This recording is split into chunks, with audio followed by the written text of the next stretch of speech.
Have you ever seen athletes racking their brains just to lose a competition?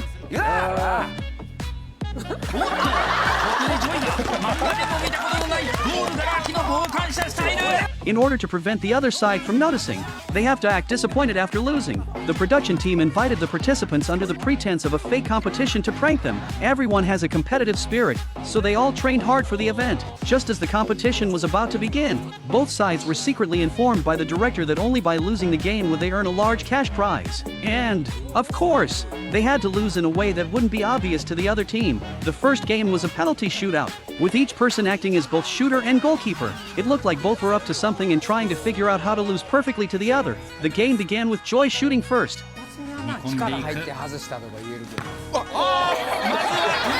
The first shot was a clear fake, with a very reluctant expression. Next, they switched roles, and Maru was up to take a penalty shot. How would he perform?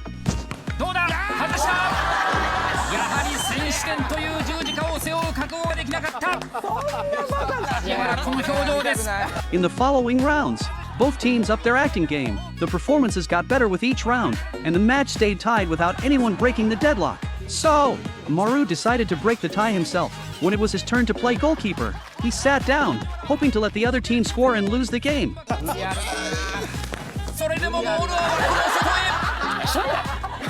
Of course, Joy wouldn't let him get away with that, so he stopped acting and launched a counterattack.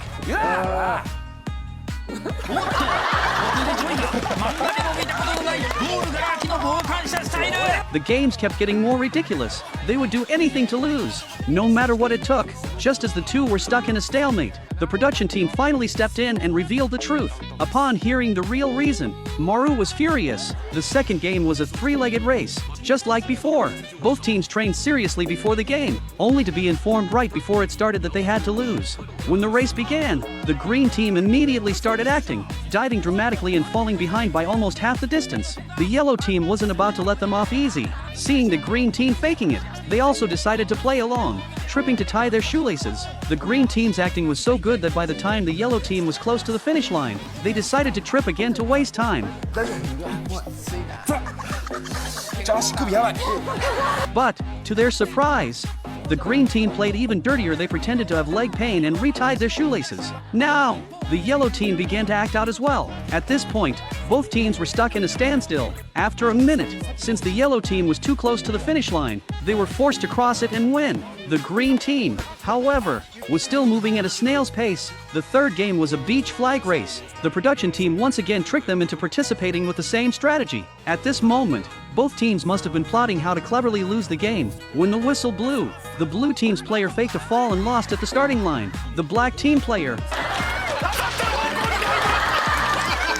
tried to fall behind by 0.5 seconds to let the other win, but the blue team player was even more skillful and swam straight through. The flag was right in front of the black team player, but they had no choice but to pick it up and win the game. Even though the blue team player lost, they still had to pretend to be disappointed and upset. Next, two new competitors took part. After hearing they were supposed to lose on purpose, they both had agonized looks on their faces. But once the game started, neither of them showed off their acting skills. Instead, they both rushed straight for the finish line. They both seemed to have the same idea. They dove into the foam to pretend to be confused.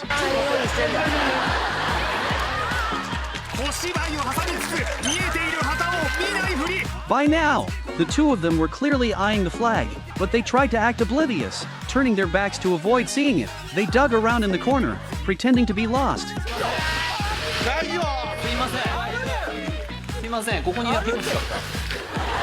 The yellow team player ignored the host, and in the end, the red team player had no choice but to pick up the flag. Finally, there was an arm wrestling match, and it became even more absurd. Using the same tactics, the production team had tricked them into it. The essence of the game was that, to lose, they had to use their strength to win and force the other's arm back. Unlike previous games, once their hands were locked, they could feel each other's force. They both pulled with all their strength in their own direction, and things got so awkward that they ended up stretching their arms open. This was a situation they had never faced before. The second round came.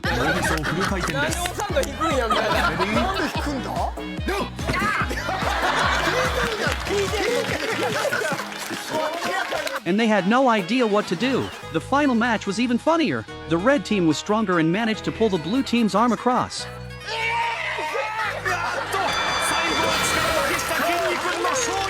The funniest part was that after the match, the red team was still annoyed.